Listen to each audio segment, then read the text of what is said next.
अशोक खरात बद्दलचं जे काही समजायचं ते सगळं समजलेलं आहे. पुन्हा तोच विषय मी तुमच्या समोर मंडळी मांडणार नाही. पण त्यानंतर एका तुम्हाला माहिती आहे अशोक खरात सोबत कुणाकुणाचे फोटोग्राफ्स होते, नव्यानं सांगण्याची गरज आहे. आणि कुठलाही नेता ज्यांचे फोटो अशोक खरात सोबत होते तो कुठलाही नेता असा दावा करू शकत नाही की तो फोटो खोटा आहे.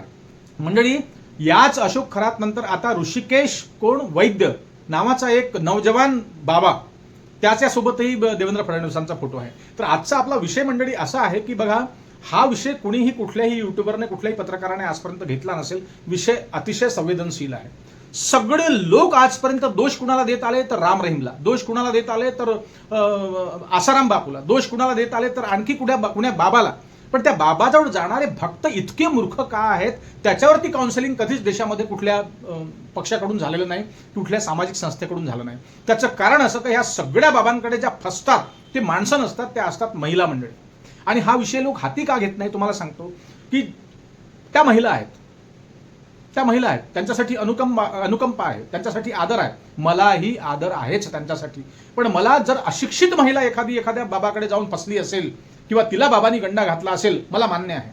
पण सुशिक्षित ज्यांनी शिक्षण घेतलं आहे, ज्यांनी सायन्स शिकलेले आहेत, जे विज्ञानाचं ज्यांनी ज्ञान घेतलेलं आहे, असे ॲडव्हान्स उच्च शिक्षित लोक आणि त्यांच्या बायका त्या अशा बाबांकडे जातात आणि फसतात, हे मात्र पचनी पडण्यासारखा विषय मंडळी नाही. त्यामुळे मी थेट आज बोलणार आहे की जेवढा अशोक खरात बदमाश आहे, जेवढा अशोक खरात भोंदू नालायक आहे, बलात्कारी आहे, जे काही त्याला उपमा द्याल ते आहेत, पण तेवढ्याच याला जबाबदार महिला देखील आहे हे लक्षात घ्या.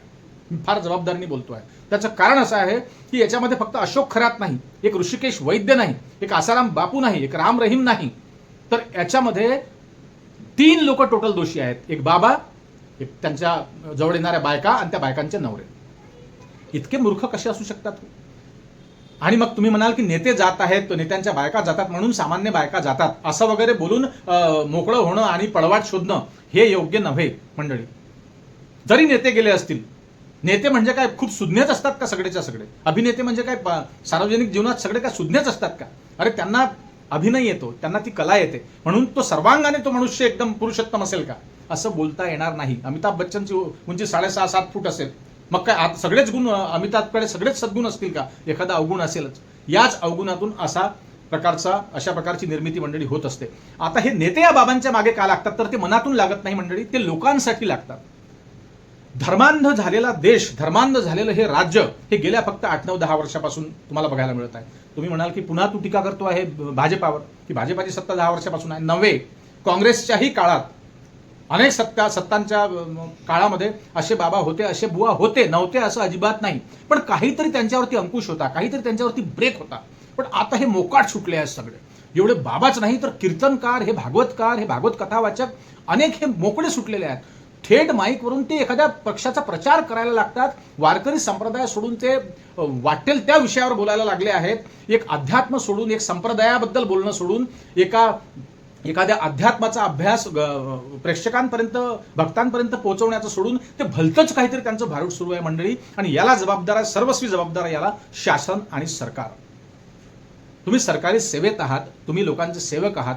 आता फडणवीस साहेबांचा फोटो त्या ऋषिकेश वैद्यसोबत दिसला मंडळी. त्याचाही असाच प्रकार आहे की मी महादेव तू पार्वती असं समज आणि पुढचा कार्यक्रम आपण ठोकू, काय करायचा आहे ते. तसाच अशोक खरात बाबा मी कृष्ण आणि तू राधा असं समज आणि तुझं सगळं भलं होईल. अरे इतके मूर्ख कसं काय झालं तुम्ही बायकांनो? मला म्हणायचं इतक्या मूर्ख तुम्ही काय शिकल्या? आणि मला बघा बॅड टच गुड टचचा अभ्यासक्रम या शालेय शिक्षणात येऊन अनेक दिवस झालेत. मला वाटते मी शाळेमध्ये जॉब केला तेव्हाही होता, म्हणजे आता मला जवळपास 17-18 वर्ष या विषयाला झाले, तेव्हाही मी बॅड टच गुड टच पाहिलं होतं. आणि नवीन मुली सुद्धा मला खरातकडे दिसल्या की ज्यांचा जन्म 90च्या नंतरचा आहे. मग त्यांना तर बॅड टच गुड टचचं नॉलेज होतं ना. मग तुम्ही म्हणाल की त्यांनी गुंगीचं औषध दिलं आणि मग त्यांना काहीही माहिती नव्हतं. चला, गुंगीचं औषध दिलं, काहीही माहिती नव्हतं. परंतु तुम्हाला सांगतो, जबाबदारीने सांगतो, होश आल्यावरती शारीरिक बदल माणसाला जाणवतात, काही वेदना जाणवतात. त्या वेदना नेमक्या कुठे आहेत, कशामुळे झाल्या आहेत याचा अंदाज घेऊन अशोक खरातने आपल्याशी काय केलं असेल हा अंदाज येऊ शकतो. मग राहिली गोष्ट नवऱ्याची, तर आतमध्ये कॅबिनच्या आतमध्ये नवरा बाहेर बसला आहे, कॅबिनमध्ये महिला आहे. मग नवऱ्याला सांगायचं कसं? ठीक आहे, तेही समजू शकतो मी. त्यानंतर तुम्ही म्हणाल की मग तुम्ही सांगितलं का नाही, महिला पुढे आल्या का नाही. फर्स्ट टाइम तुमच्याशी असा प्रकार घडला, सेकंड टाइम तुम्हाला जायची तिथे काय गरज आहे, हा माझा फार मोठा प्रश्न आहे. जबाबदारीने बोलतोय. सेकंड टाइम तुम्हाला जायची काय गरज आहे. मग तुम्ही म्हणाल की तो ब्लॅकमेल करणार होता, त्याने तुम्हाला मेसेज टाकला होता, माफ करा, त्याने तुम्हाला धमकी दिली होती की मी तुझा व्हिडिओ केलेला आहे सीसीटीव्हीवरनं, तो व्हिडिओ मी तुझा व्हायरल करेल. अरे असं म्हटल्याबरोबर डायरेक्ट पोलिसात जायला हरकत काय आहे. कुठल्याही महिलांचं नाव पोलीस उघडपणे करत नसतात, कुठल्याही मीडियामध्ये महिलांचे नावं येत नसतात. तुम्ही अनेकदा बलात्कारांच्या बातम्या बघत असाल, त्याच्यामध्ये अक्यूजचं नाव, आपल्या आरोपींचं नाव असतं, पण पीडितेचं नाव त्याच्यामध्ये नसतं, किंवा XYZ त्याला दुसरं टोपण नाव देऊन ती बातमी छापत असतात पत्रकार. पण मला सांगा, तुम्हाला वारंवार तुम्ही एकदा, दोनदा, चारदा, पाचदा तुमच्याशी तीच घटना घडत आहे, तुम्ही वारंवार जात आहे, याचा अर्थ लोकांनी काय काढावा. याचा अर्थ लोकांनी एकच काढावं की तुम्ही एक नंबरचे स्वार्थी आहात. तुम्हाला काहीतरी प्रलोभन त्या बाबाने दिलं आहे आणि तुला मग तो धमकी देतो आहे, मग त्या भीतीने तू वारंवार त्या ठिकाणी जात आहे, तुझ्यासोबत वारंवार चुकीचं कृत्य घडत आहे, तरीही तू नवऱ्याला सांगत नाही. याचा अर्थ तुमचं ट्युनिंग नाही, याचा अर्थ नवऱ्याचा तुमच्यावर विश्वास नाही, याचा अर्थ तुमचा विश्वास नवऱ्यावर नाही, याचा अर्थ तुमची आंतरिक कंडिशन, कौटुंबिक कंडिशन काय आहे, हा संभ्रमाचा विषय आहे. मंडळी, मी महिलांना दोष देत नाही, हे लक्षात ठेवा. मी त्यांना दोष देत नाही. अनेकांना अडचणी असतात, पण अडचणींवरचं सोल्युशन फक्त काम करणे आहे, श्रद्धा ठेवणे आहे, अंधश्रद्धा नव्हे, हे लक्षात घ्या. एरवी तुम्हाला बसमध्ये एखाद्या पुरुषाचा धक्का लागला की तुम्ही लागलीच ओरडता ना, असं घडत असतं ना. एरवी ट्रेनमध्ये, रेल्वेत चढताना तुमच्याकडे कोणी आडव्या नजरेने बघत असेल, कदाचित एखादा माणूस वेगळ्याच काहीतरी त्याच्या विषयात असेल आणि तुम्हाला असा भास झाला असेल की तो माझ्याकडे बघतोय, तुम्ही लागलीच आरडाओरडा करता, लागलीच तुमच्या अनुकंपेमुळे लोक गोळा होतात. मग इथे तर इतका मोठा प्रकार होतो, तुम्ही पुढे येत नाही. म्हणजे सार्वजनिक ठिकाणी तुम्ही 100 लोक असतील, 500 लोक असतील त्या गाडीमध्ये किंवा प्रवासात किंवा चौकात किंवा आम रस्त्यावर, तिथे तुमच्याशी काही थोडासा, एखाद्याचा पाय तुमच्या पायावर पडला किंवा एखाद्याचा धक्का साधा तुम्हाला सहज एखाद्या यात्रेमध्ये, एखाद्या प्रदर्शनीमध्ये लागला, तर तुम्ही लागलीच त्याला ओरडता. तुमच्यासोबत तुमचा नवरा असतो म्हणून तुम्ही डायलॉग झाडता किंवा काही असे प्रकार अनेकांसोबत घडतात. असे प्रकार आपणही फिरत असताना, आपल्याला तिराईत लोकांचे असे प्रकार बघताना आपण बघत असतो, आपण पाहत असतो. पण तेव्हा तुम्ही लागलीच ऍक्शन घेता, लागलीच एकदम तीव्र होऊन जाता, पोलिसात जाण्याचीही धमकी देता. मग तेव्हा तुम्हाला काहीही नसते, काही तुम्हाला त्याचं वाटत नाही, किंवा तुम्ही महिला असल्याचा तुम्ही आपला सन्मान स्वतः मिळवून घेता. मग अशा ठिकाणी तुम्हाला सांगणं गरजेचं आहे. लक्षात घ्या, तुमच्याशी गैरप्रकार होत आहे. बघा, एक बघा की कुठलाही माणूस, कुठलाही, बघा, ही मानवी प्रवृत्ती आहे. तुम्ही त्याला संधी द्याल तर तो संधीचा फायदा घेईल, आणि सेम सरकारही हेच करते आहे. तुम्ही सरकारला, शासनाला संधी देता, म्हणून शासन तुमच्या डोक्यावर वारंवार बसते आणि तुमच्या फायद्याचा, तुमच्या अधिकाराचा कधीही विचार करत नाही. आता फक्त अशोक खरातची बातमी, अशोक खरातची गोष्ट, तो तर नालायक आहेच, त्याला जे शिक्षा व्हायची ते होईलच. अशोक खरातकडे जाणाऱ्या भक्तांचं काय, त्या भक्ताळांचं काय, किंवा त्या भक्ताळांना जाण्याचं प्रोत्साहन कुठून मिळालं, तर नेत्यांकडून, अभिनेत्यांकडून. त्या नेत्यांची चर्चा बिलकुलच नाही माध्यमांवर. शिंदे साहेबांनी एकही स्टेटमेंट दिलेलं नाही आजपर्यंत, एकनाथ शिंदे साहेबांनी, की मी का गेलो होतो. रुपाली चाकणकरांनी एकही असं ठोस स्टेटमेंट दिलं नाही, फक्त त्या सांगतात की माझे ते गुरु होते. आणखी एक तो नेता आहे, मला त्याचं नाव आता आठवत नाही, मला वाटतं शिवसेनेचा आहे, तो तर म्हणतो मी देवभक्त आहे, जाहीरपणे सांगतो. अरे बाबा, देवभक्त आहे, तो काय देव होता का अशोक खरात. मंडळी, अशा प्रकरणांमध्ये महिलांचं काउन्सिलिंग करणं जरुरी आहे, आवश्यक आहे. तुमच्याकडच्या महिला गेल्या नसतील, पण तुमच्याही घरातल्या बायकांचं काउन्सिलिंग करणं तुम्हाला गरजेचं आहे. हे का, आता अनेक बाबांनी आपलं दुकान गुंडाळलेलं आहे काही दिवसांसाठी. लक्षात घ्या, माझ्या कानावर बातमी आलेली आहे, अनेक जे बाबा बुवा होते, आणि अशामध्ये मग सात्विक बाबा बुवा भरडतात, त्यांनी आपली दुकानं बंद करून ठेवली की माझ्यावर काही बलांटी येईल. हे पीक पुन्हा येईल. थोडंसं वातावरण 4-5 महिने जाऊ द्या, शांत होऊ द्या, 1 वर्ष जाऊ द्या, लोक विसरतील. पुन्हा या बाबांचं पीक येईल. ही धर्मांधता, ही अंधभक्ती, हे कुठून निर्माण झाली. धर्मापासून ही सुरुवात झाली, धर्माच्या प्रेमापासून याची सुरुवात झाली.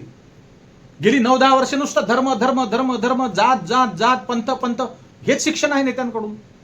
लोकांच्या मनात ते भरून गेलं आहे, ठसून गेलं आहे. नेते दिसतात तिथे हात जोडून उभे आहेत फडणवीस साहेब त्या ऋषिकेश वैद्यकडे. आता फडणवीस म्हणतील की मला माहिती नाही त्याचं कॅरेक्टर काय आहे. अरे हो, त्याचं कॅरेक्टर तुम्हाला बिलकुल माहिती नाही, पण एक हुशार म्हणून, कुशाग्र म्हणून, तुम्ही विधिज्ञ आहात, तुम्ही अशा माणसांचा अभ्यास, तुम्ही ते एरवी मतदारांचा अभ्यास करता, कार्यकर्त्यांचा अभ्यास करता, राजकारण तुम्ही करता. उद्या कुठल्या पक्षातल्या माणसाला परवाच्या दिवशी कोलांटोडी घेऊन कुठल्या पक्षातल्या माणसाला आपल्या पक्षात घ्यायचं आहे हेही अंतर्ज्ञान तुम्हाला असतं. कोण तुमच्यापर्यंत कशासाठी आला आहे याचंही तुम्हाला ज्ञान असतं. मग हा माणूस काय करत असेल ऋषिकेश वैद्य, याचं तुम्ही पाठीमागून त्याचं अवलोकन करू शकता किंवा त्याची माहिती घेऊ शकता. तुमच्याकडे पॉवर आहे, सत्ता आहे. म्हणून म्हणतो मंडळी की जेवढे हे बाबा नालायक आहेत, मूर्ख आहेत, नराधम आहेत, मला हे म्हणायचं आहे की महिलांनी आपल्या स्वतःला सावरून घ्यायचं. तुमची अंधभक्ती, भावनिक महिला वगैरे असतात, हे जाऊ द्या. अशा भावनिक महिला असत्या तर आता IPS होत आहेत ना महिला, त्याही पोलिसांमध्ये जात आहे. अशाच भावनिक राहून त्या चोरांना सोडून देतील का? भावनिक राहून आता एका महिलेकडेच मला वाटतं IPS ऑफिसर, त्यांचं नाव मी विसरलो, त्यांच्याकडे हा आता SITचा तपास आहे. त्यांनी असं भावनिक व्हायचं का? अशोक खरात रडतोय कारागृहात म्हणून त्याला सोडून द्यायचं का? त्यांनी माफी मागितली म्हणून त्याला सोडून द्यायचं का? ती महिला आहेत. रश्मी शुक्लासारख्या अशा अनेक महिला पोलिसांमध्ये होत्या, त्या तर महिला आहेत. त्यांनी असं भावनिक राहायचं का तुमच्यासारखं? अरे श्रद्धा ठेवायची आहे तुमच्या आई वडिलांवर ठेवा, तुमच्या नवऱ्यावर ठेवा, तुमच्या घरातल्या ज्येष्ठ मंडळींकडे ती श्रद्धा ठेवा, तुमच्या गुरूंवरती श्रद्धा ठेवा. हे काय तुमचं, तुम्हाला सगळ्या गोष्टी माहिती असताना हे जग कसं आहे, ही दुनिया कशी आहे, आणि पूर्वीपासूनच आहे की आताच झालेला हा विषय नाही. पण मंडळी मला सांगायचं प्रखरपणे की महिलांनी सावध व्हावं. नेहमी महिला बाजूला सुटून जातात किंवा त्यांच्याबद्दल अनुकंपा दाखवली जाते, त्यांच्याबद्दल सन्मान दाखवला जातो. बिलकुल दाखवायलाच पाहिजे, मी त्याबद्दल माझं दुमतच नाही. पण तुम्ही शिकलेल्या बायका एवढ्या मूर्ख कशा असू शकतात? तुम्हाला एवढी साधी अक्कल नाही का की चमत्कार या जगात कुठेच नाही आहे? तुम्हाला काम करावं लागेल तेव्हाच तुम्हाला पैसा मिळेल. ह्या खड्यांनी बिड्यांनी काही होत नसतं, काही नाही होत. कार्य तुम्हाला करावं लागतं, कर्म तुम्हाला करावे लागतात, त्याच्यानंतरच तुम्हाला त्याचा रिझल्ट मिळतो. 2 वेळ सुखाने खायला मिळते आहे, सगळं मिळते आहे, आणि प्रत्येकाचं जीवन सारखं नसतं मंडळींनो. 5 लाख रुपये 10 लाख रुपये महिन्याला कमावणारा माणूसही दुःखी आहे, आणि महिन्याला 20, 25, 50 हजार रुपये आमच्यासारखे कमावणारे सुखी आहेत. मग याला काय म्हणायचं? सुख म्हणजे काय? त्याची व्याख्या तुम्हाला शोधावी लागेल की सुखाची खरी व्याख्या काय आहे. सुख म्हणजे काय? सुख म्हणजे तेच की ज्याला रात्री 10:30-11 वाजता अंथरुणावर पडल्यावर त्याला निवांत झोप लागते, गाढ झोप लागते. तो माणूस या जगात सुखी आहे. जर तुम्हाला ही झोप लागत असेल तर तुम्ही कुठल्याही अंगाने दुःखी नाही. तुम्ही म्हणाल की शेजाऱ्याचा 3 मजली बिल्डिंग आहे ना, मग आपल्या बिल्डिंगवर मजला केव्हा चढेल, हे फालतू गोष्टी सोडा, फेका त्याला. तुम्ही आज एखाद्या ऑल्टो गाडीने फिरतायत, तुम्हाला उद्या महाग गाडी दुसरी दिसेल. त्यानंतर तुम्ही एखाद्या 50 लाखाच्या फॉर्च्युनरने फिरतात, करोड रुपयाची गाडी आहे, करोडच्या गाडीने फिरतात, तर 2 करोडची गाडी तुम्हाला क्रॉस होईल. तुम्ही कुठे कुठे स्पर्धा कराल या जगाशी, या समाजाशी? नाही करू शकत. त्यामुळे जे आहे त्याच्यामध्ये सुख माना. लग्न जुळत नाही, बाबा लग्न जोडणार आहे तुमचं.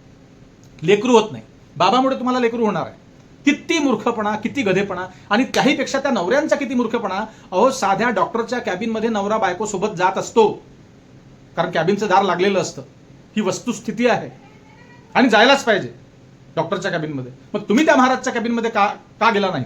तुम्ही काय 1-1 तास, अर्धा तास बाहेर बसून राहिला? तुम्हीही तेवढेच डोंगी, पाखंडी आणि नकली आहात, हे लक्षात घ्या. तुम्ही स्वार्थी आहात.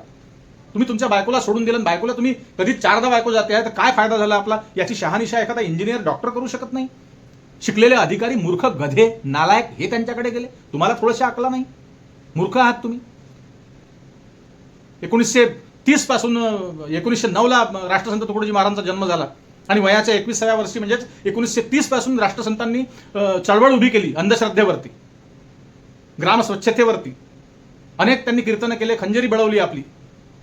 राष्ट्रपती भवनापर्यंत ते गेले, त्यांना राष्ट्रसंत पदवी मिळाली. आणि 1968 मध्ये महाराज गेले सांगून.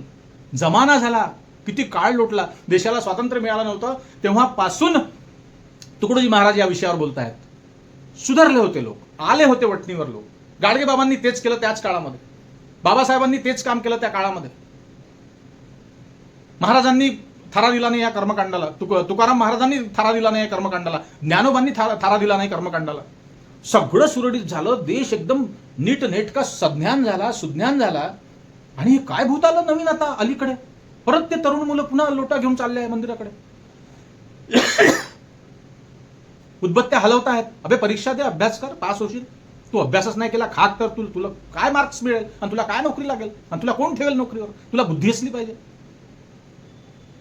मंडळी, हा खूप बघा, एकतर्फी कुठल्याही विषयावर बोलल्यानं चालणार नाही. बाबा तर नालायक होताच, पण बाबाकडे जाणारे त्यापेक्षा दुहेरी नालायक आहे, ते लक्षात घ्या. आणि मग नेते का स्टेटमेंट देत नाहीत आता? का बोलत नाही त्या चाकणकर, रुपाली चाकणकर पुढे येऊन? असं कसं माहिती नाही तुम्हाला? 8-8, 10-10 वर्षापासून तुमचे संबंध आहे त्या बाबासोबत. 177 कॉल तुम्ही त्याला केले, तुम्हाला काहीच माहिती नाही त्या बाबाबद्दल? काहीतरी सुगावं लागलं असेल. मंडळी, फार कठीण विषय आहे हा. आणि मी म्हणतो की महिलांना माझी विनंती आहे आणि शासनाला माझी विनंती आहे की तुम्ही हे सगळी केस चालू द्या, पण तुम्ही महिलांचं काउन्सिलिंग करा. शाळांमध्ये कार्यक्रम आहे बॅड टच गुड टच, ते कार्यक्रम अधिक तीव्रपणे राबवा. गावागावांमध्ये तुम्ही तर दुनियाभराचे पोस्टर्स, तुमच्या दवाखान्यावरती आयुष्यमानचं पोस्टर, तुमच्या त्या उज्ज्वला गॅसचं ते होर्डिंग तुमचं पेट्रोल पंपावर, अनेक ठिकाणी नुसते त्या मोदी बाबांचे फोटो आणि त्या मुख्यमंत्र्यांचा आणि त्या शिंदे साहेबांचा फोटो, एसटी बसेस तुटक्या फुटक्या सगळ्या तुम्ही रंगवलेल्या आहेत. या एसटी बसेसवर तुमचे प्रचार सोडा. आता हे करा. अंधश्रद्धेला थारा देऊ नका. अंधश्रद्धा निर्मूलन समितीला सोबत घेऊन शासनाने आता हे करायला पाहिजे की तुमचे पोस्टर हटवा. कळल्या लोकांना लाडकी बहीण सुरू आहे, कळल्या लोकांना तुम्ही कर्जमाफी करणार आहात, कळल्या लोकांना तुम्ही आता हा आमका शक्तीपीठ मार्ग बांधणार आहात, समृद्धी मार्ग बांधून झाला, आमका उड्डाणपूल झाला, सोडा ते फेका. सगळं लोकांना दिसतं. तुम्ही याच्यावरती भर द्या. काउन्सिलिंग करा लोकांचं, महिलांसाठी असे कार्यक्रम फालतू ते हळदी कुंकू राबवता आणि त्यांना आपलं चिन्ह दाखवता आपापल्या पक्षाचं. ते सगळ्याच पक्षांनी आता ही नौटंकी चालू केली आहे. हळदी कुंकू किंवा इलेक्शन असलं की बायकांचं हळदी कुंकू, फेका तिकडे ते हळदी कुंकू वगैरे. हे सगळे कार्यक्रम सोडा. अशा कार्यक्रमांचं काउन्सिलिंग तुम्ही करा. महिलांना सशक्त, बाकी विषयात तर कराच, पण हा विषय, कारण महिला जास्त या बाबाबुवांच्या जाळ्यात अडकतात. त्यामुळे तुम्हाला विनंती आहे मंडळी, हा विषय तुम्हाला कसा वाटला अवश्य कळवा. आणि मी कुठल्याही महिलांचं मन दुखावेल किंवा महिलांचा मला सन्मान नाही, महिलांचा आदर नाही असं अजिबात गृहीत धरू नका. मी स्पष्टपणे, परखडपणे यासाठी बोललो की तुमच्याच जीविताला, तुमच्याच इब्रतीला धोका उद्या पुन्हा निर्माण होऊ नये म्हणून तुम्ही किती सजग राहायला पाहिजे, त्यासाठी मी एवढा कडक बोललो मंडळी. असो, आपल्याला काय वाटतं ते कमेंटमध्ये नक्की कळवा. आणि जाता जाता विनंती, आपल्या चॅनलला सबस्क्राईब करा आणि लाईक करा. नमस्कार.